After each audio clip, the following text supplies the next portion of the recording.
मैं doctor Chanchal Garg, assistant professor, department of history, government arts college, Kota. आपको इस वीडियो में पेपर पढ़ाया जाएगा MA final history 8th A। Paper का नाम है ancient India socio economic life and institutions. एक बार मैं फिर से आपको इससे पहले के वीडियोस में दिए गए पॉइंट्स को रिपीट करवा रही हूँ। इससे पहले आपने ये पढ़ा कि भारत के सामाजिक आर्थिक इतिहास की जानकारी देने वाले स्रोत कौन कौन से हैं। स्रोतों को मुख्यतः दो भागों में बांटा गया, साहित्यिक और पुरातात्विक।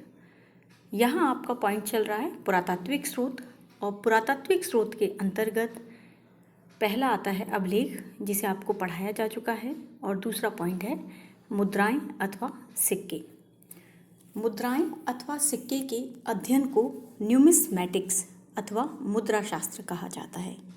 ध्यान रखिएगा, बहुत इंपॉर्टेंट है। कई बार कॉम्पिटिशन्स के क्वेश्चंस में भी पूछा जाता है कि मुद्रा अध्ययन को क्या कहा जाता है। आंसर है न्यूमिस्मैटिक्स अथवा मुद्रा शास्त्र। यदि भारत के संदर्भ में हम देखें कि भारत के प्राचीनतम सिक्के कौन से हैं, तो भारत के प्राचीनतम सिक्कों में कुछ लोगों की ये मान्यता है कि ऋग्वेद में वर्णित निष्क, कारसार्पण इत्यादि ये जो नाम आए हैं, ये सभी मुद्राओं से संबंधित हैं। लेकिन हमें तत्कालीन समय की मुद्राओं के कोई भी साक्ष्य प्राप्त नहीं हुए हैं। अतः हमें जहाँ से मुद्राओं के साक्ष्य प्राप्त होते हैं, वहाँ से हम मुद्राओं का इतिहास मानना प्रारंभ करते हैं। भारत के संदर्भ में सबसे प्राचीनतम सिक्के जो हमें भारतीय पुरातात्विक खनन में प्राप्त होते हैं, उन्हें आहत अथवा पंचमार्क सिक्के कहा जाता है। आहत या पंचमार्क सिक्के कहने का कारण क्या है? इन सिक्कों को यह नाम इसलिए दिया गया क्योंकि इन्हें आहत करके, आहत का मतलब हुआ कि इन पर ठप्पा लगाकर चिन्ह बनाए गए। आहत को इंग्लिश में पंच कहा जाता है कि पंचिंग प्रणाली के द्वारा इन सिक्कों को उत्कीर्ण किया गया, इसीलिए इन्हें आहत या पंचमार्क सिक्के कहा गया है। ये सिक्के पूरी तरह लेख विहीन है, इन पर हमें किसी भी प्रकार का कोई लेख नहीं मिलता। इन पर अनेक प्रकार के चिन्ह बने हुए हैं। अब ये चिन्ह मोरों के भी हैं मोरों के भी हैं, राजाओं से संबंधित कोई प्रतीक चिन्ह भी इन पर प्राप्त होता है, शस्त्रों के भी चिन्ह प्राप्त होते हैं, अन्य पशुओं के भी चित्र प्राप्त होते हैं। तो इन सब के आधार पर इन्हें नामकरण किया गया है। आहत सिक्के चांदी और ताम्र के प्राप्त होते हैं। ये सिक्के हमें तक्षशिला से लेकर सुदूर दक्षिण तक प्राप्त हुए हैं। तक्षशिला से मगध तक, मगध से मैसूर तक, और सुदूर दक्षिण में ये सिक्के हमें प्राप्त होते हैं। ये कहा गया कि साहित्य में इन्हीं सिक्कों को कारसार्पण कहा गया है। इन सिक्कों का समय 500 से 600 ईसा पूर्व माना जाता है। इन्हें जारी किसने किया, इस संदर्भ में संशय है। अनेक लोग मानते हैं कि व्यापारिक निगमों ने इन्हें जारी किया। अनेक विद्वानों का मानना है कि इन सिक्कों को तत्कालीन गणराज्यों ने या जनजातीय जो राज्य थे उन्होंने जारी किया। कुछ लोग ये भी मानते हैं कि मौर्य शासकों ने इन्हें जारी किया, क्योंकि इन पर मोर की आकृति हमें प्राप्त होती है। यदि भारत के संदर्भ में हम पहली बार जो लेख युक्त हमें सिक्के प्राप्त होते हैं स्वर्ण के, पूर्णतः स्वर्ण धातु के, उन सिक्कों को चलाने का श्रेय इंडो ग्रीक या जिन्हें हम हिंद यवन राजा कहते हैं उनको जाता है। हम ये कह सकते हैं कि भारत के उत्तर पश्चिमी क्षेत्र में इन सिक्कों से ही हमें करीब 40 यवन भारतीय राजाओं के शासन का ज्ञान प्राप्त होता है कि यदि उनके सिक्के हमें प्राप्त नहीं होते तो हमें कभी भी ये ज्ञात नहीं होता कि भारत के उत्तर पश्चिम क्षेत्र पर इंडो यवन राजाओं ने शासन किया था। इन सिक्कों के आधार पर जिन 40 राजाओं का पता चलता है, उन्होंने भारत के उत्तर पश्चिमी क्षेत्र पर शासन किया था। 200 ईसा पूर्व से 100 ईसा पूर्व, लगभग 100 वर्षों में 30 हिंद यवन राजा उत्तर पश्चिम या पंजाब क्षेत्र पर शासन करने वाले थे। इनके अलावा यदि हम मालव, यौधेय या अन्य गणराज्यों को देखें जिन्होंने पंजाब के क्षेत्र पर शासन किया है, उन गणराज्यों का इतिहास भी इन्हीं सिक्कों के आधार पर लिखा गया है। यत्र तत्र साहित्य में या अन्य कहीं हमें थोड़े बहुत ही साक्ष्य प्राप्त होते हैं, लेकिन सिक्कों ने इनके पूरे इतिहास को लिखने में हमें सहायता प्रदान की है। अब आप ये याद रखेंगे कि भारत के प्राचीनतम सिक्के हैं आहत या पंचमार्क सिक्के, जो लेख विहीन हैं, चिन्ह युक्त हैं। भारत में सबसे पहले स्वर्ण सिक्के जारी करने का श्रेय जाता है हिंद यवन या इंडो ग्रीक राजाओं को। भारत में रहने वाले जिन विदेशी राजाओं ने सोने और तांबे के सिक्कों को जारी किया, उनमें नाम आता है कुषाणों का, कि कुषाण राजाओं ने उन सिक्कों को सबसे पहले जारी किया था। लेकिन ये जो कुषाण राजा थे, इन कुषाण राजाओं ने अपने धर्म इत्यादि से संबंधित अंकन इन सिक्कों पर करवाया। जैसे विम कैथेसिस शैव धर्म को मानने वाला था, और ये हमें किससे ज्ञात होता है कि विम कैथेसिस ने जो शुद्ध स्वर्ण सिक्के चलाए 124 ग्रेन के थे, और इसके अलावा एक सिक्के पर बैल के पार्श्व में खड़े शिव की आकृति है और इस पर महेश्वर लिखा हुआ है। तो इसका मतलब वह अपने आप को शिव का भक्त मानता था।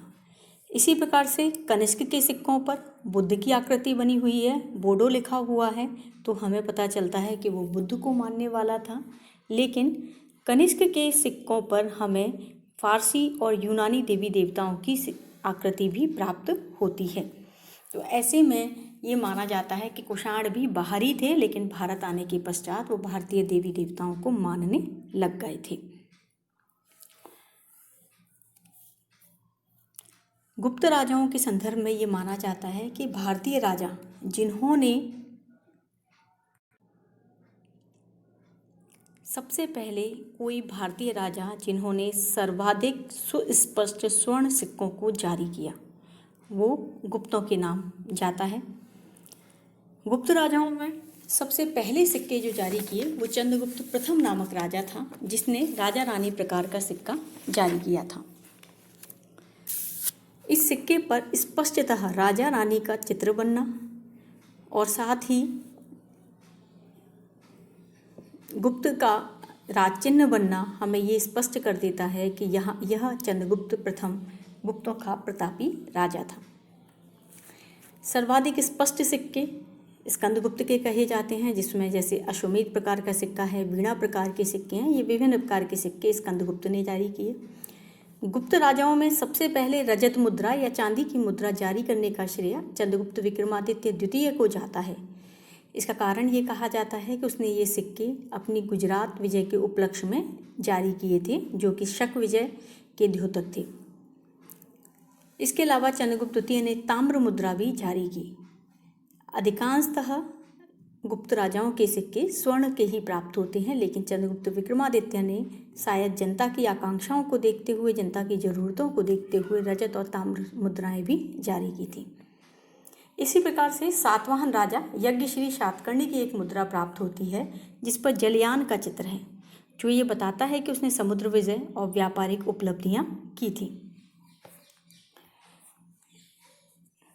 अब इसके पश्चात आता है कि मुद्राओं का महत्व क्या है, या प्राचीन भारतीय इतिहास के संदर्भ में मुद्राओं से हमें क्या जानकारी ऐसी स्पष्ट प्राप्त होती है जो हमें कहीं और से प्राप्त नहीं होती।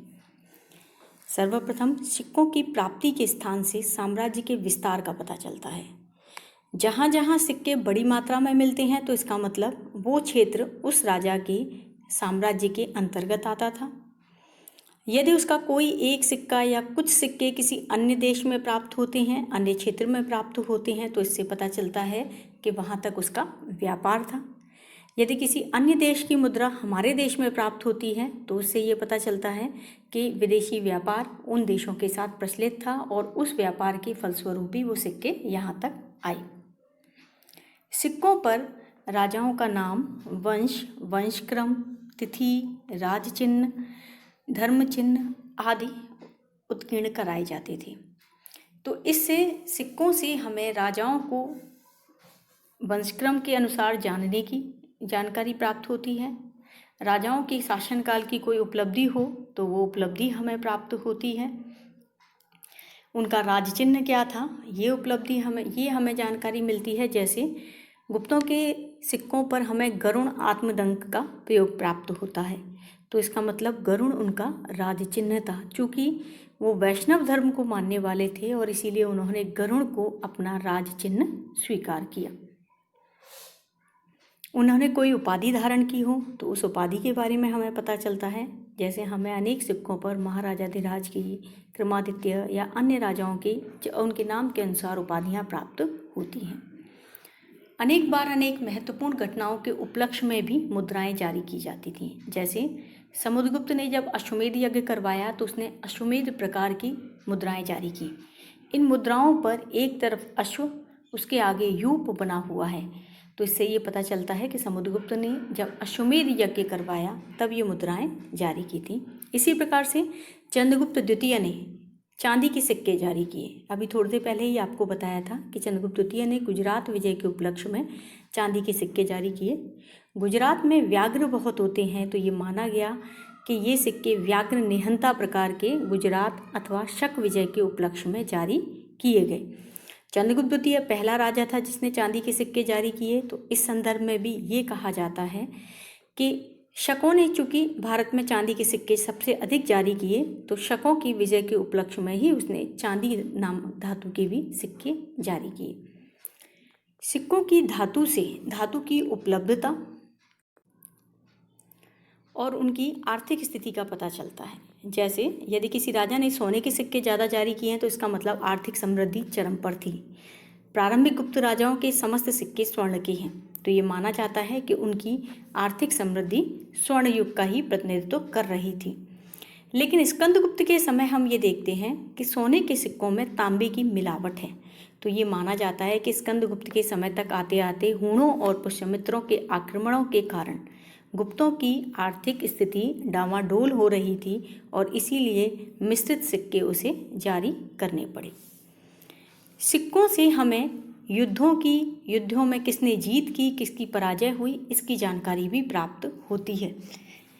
जब कोई राजा किसी राज्य पर आक्रमण करता था तो उस राज्य को जीतने के पश्चात वो वहाँ प्रचलित सिक्कों पर एक और अपना नाम अंकित करवा दिया जाता था। इसे पुनर्टंकन कहा जाता है।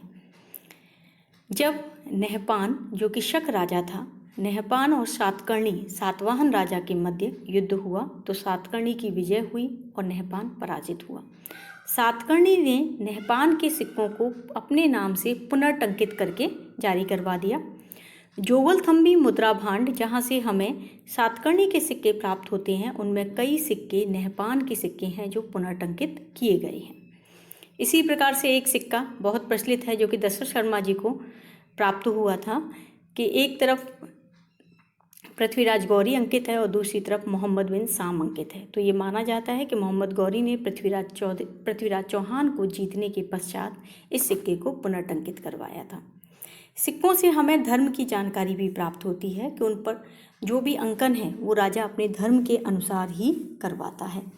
जैसे कनिष्क के सिक्के, कनिष्क ने बुद्ध का अंकन करवाया तो ये माना गया कि वो बौद्ध धर्म को मानने वाला था।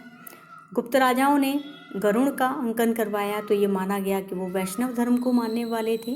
तो इस तरह से धर्म की जानकारी में भी सिक्के हमारी सहायता करते हैं।